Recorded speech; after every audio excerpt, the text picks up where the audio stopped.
ये आकाशवाणी रायपुर है। छत्तीसगढ़ी समाचार बुलेटिन के संग मीनल तिवारी के जय जोहार।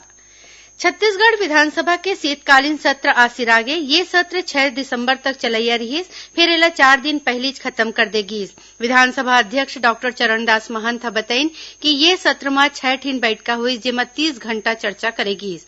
ये बेरा म सदन म दूसर अनुपूरक बर करीबन 4,546 करोड़ रूपया के अनुदान मांग ल मंजूरी देगीस।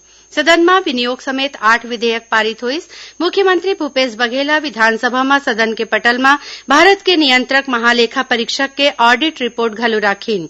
विधानसभा अध्यक्ष 25 नवंबर ले शुरू होए सत्र के बेरा होए बैठका में बने ढंग ले कार्यवाही खातिर जम्मो सदस्य बर आभार जतइन हे। भानुप्रतापपुर ले कांग्रेस के विधायक मनोज मंडावी आज निर्विरोध विधानसभा उपाध्यक्ष चुनले गए हैं। राज्य विधानसभा में उमन ल उपाध्यक्ष बनाए के प्रस्ताव मुख्यमंत्री भूपेश बघेल और नेता प्रतिपक्ष धरमलाल कौशिक समेत आने आने पार्टी के 9 झिन सदस्य मन पेश करीन। उन्हें आने सदस्य मन ह ये प्रस्ताव के समर्थन करीन।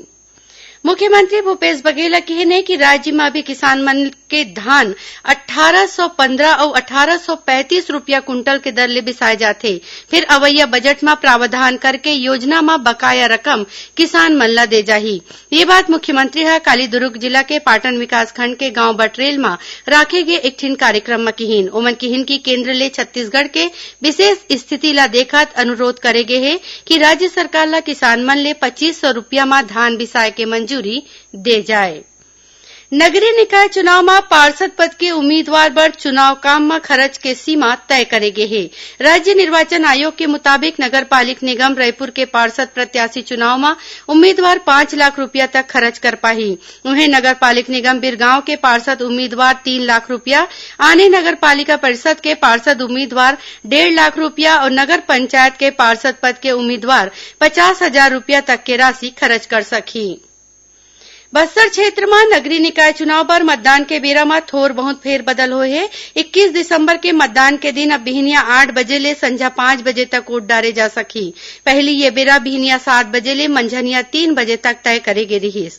राज्य निर्वाचन आयुक्त ठाकुर राम सिंह बताइन कि कोंडागांव, नारायणपुर, कांकेर, दंतेवाड़ा, सुकमा और बीजापुर के मतदाता घलो 21 दिसंबर के बिहनिया 8 बजे ले संझा 5 बजे तक वोट डाल सकी। उन्हें नगरीय निकाय चुनाव में पर्यवेक्षण बर राज्य निर्वाचन आयोग एक कंट्रोल रूम बनाए हैं। एक फोन नंबर है 0771 2236 234। राजनांदगांव जिला के सीमा में लगे महाराष्ट्र के गढ़चिरौली जिला में माओवादी मन 2 झिन ग्रामीण के हत्या कर दे हैं। पुलिस के मुताबिक पाछू रतिया माओवादी मन गढ़चिरौली के परसा गोंदी गांव ले पहली 2 झिन ग्रामीण ला अगवा करीन और ओकर बाद जंगल में लेके हत्या कर दीन। घटना के बाद ले क्षेत्र में सर्चिंग बढ़ा दे गे हे। एती बीजापुर जिला में सुरक्षा बल ह 2 आने जगह ले 4 ठिन बम बरामद करे हे। एमा 1 झिन जवान के घायल होए के खबर है। पुलिस के मुताबिक फरसेगर में आईईडी ला निष्क्रिय करत बेरा ये जवान घायल हो गए, जेखर इलाज फरसेगढ़ के अस्पताल में चलत हे। उन्हें तर्रेम सारकेगुड़ा क्षेत्र में मिले 3 ठिन बम में सुरक्षा बल ह निष्क्रिय कर दीन। पुलिस अधीक्षक दिव्यांग पटेल ह बताइन के एला सीआरपीएफ और कोबरा बटालियन के जवान मन बरामद करे रहीन। सघन टीकाकरण मिशन इंद्रधनुष के दूसर चरण आज ले देश भर में शुरू हो गए हैं। केंद्र सरकार के ये योजना 2 बछर ले कमती उम्र के लइका और गर्भवती मायलोगिन मन ला डिप्थीरिया, काली खांसी, टिटनेस, पोलियो, टीबी, खसरा और हेपेटाइटिस बी ले बचाव के टीका लगाना है। अवैया बछर मार्च तक चलैया ये पारी के लक्ष्य 27 राज्य के 272 जिला में पूर्ण टीकाकरण हवय। प्रधानमंत्री नरेंद्र मोदी ह अक्टूबर 2017 में ये मिशन के शुरुआत करे रहीन। राजधानी रायपुर में 5 दिन क्राइम ब्रांच के नकली अधिकारी बन के एक स्टील कंपनी के कर्मचारी ले 26.5 लाख रुपया के धोखाधड़ी के मामला में पुलिस कंपनी के कैशियर समेत 3 झिन आरोपी ला गिरफ्तार कर ले हैं। पुलिस 31 ले ठगी के रुपया में बांचे 8 लाख रुपया और 4 नग मोबाइल जब्त करे हैं। उन्हें ए मामला में 2 आने आरोपी के तलाश करे जाथे।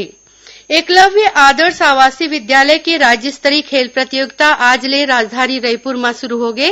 3 दिन तक चलैया ये प्रतियोगिता में जम्मू पास संभाग ले करीबन 1000 खिलाड़ी भाग लेवत हे।